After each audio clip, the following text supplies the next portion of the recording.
Good day, ladies and gentlemen! Welcome to another video na sasagot sa inyo mga G-Loan katanungan. Ako, nakatanggap at nakabasa po tayo ng katanungan mula sa Facebook group ng GCash, GGives, G-Loan na meron na daw ba nakapag third loan na mas mataas yung offer kumpara sa first at second. Kasi karamihan daw na kanya nababasa ay madalas mababa na yung third loan, 1K or 2K.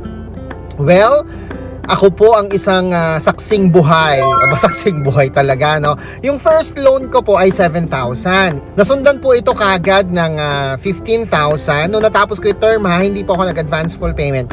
Yung second loan ko ay naging 15,000. Ngayon, sa aking ika-third loan, nakatanggap po ako ng increased credit limit offer. From 15,000 naging 25,000. Basta bayaran ko ang balanse ko sa G-Loan at makakakuha pa ako ng cashback. So, na-enjoy ko naman. Third loan ko, 25,000. Pero, may ibang scenario po mga kaibigan na first loan nila ay 25,000 at yung second loan po nila mga kaibigan, kahit na on time, advance pa sila magbayad, ay merong pagbaba.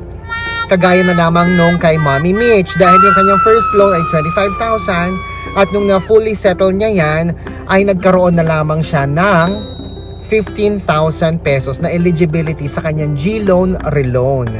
So, hindi talaga pare-parehas mga kaibigan kahit na on time ka magbayad or advance ka magbayad, no?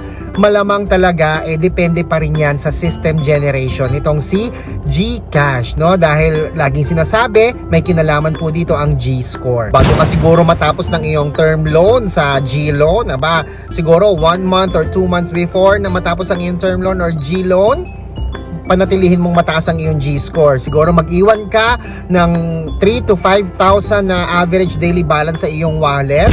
Tapos mag-G-save ka para mapanatiling mataas ang iyong G-score. At siguro kapag dumating ka na sa point na magtapos ang iyong loan, ma-offeran ka ng equivalent or mas mataas pa sa iyong ine-enjoy sa G-Loan, no? So pag sinabi natin mag-maintain, ibig sabihin hindi lang siya basta papasukan at withdrawin. Dapat pag sinabing mag-maintain ng average daily balance sa iyong GCash wallet, i-maintain mo talaga dyan. Hindi mo siya aalisin para tumaas ang iyong G-score.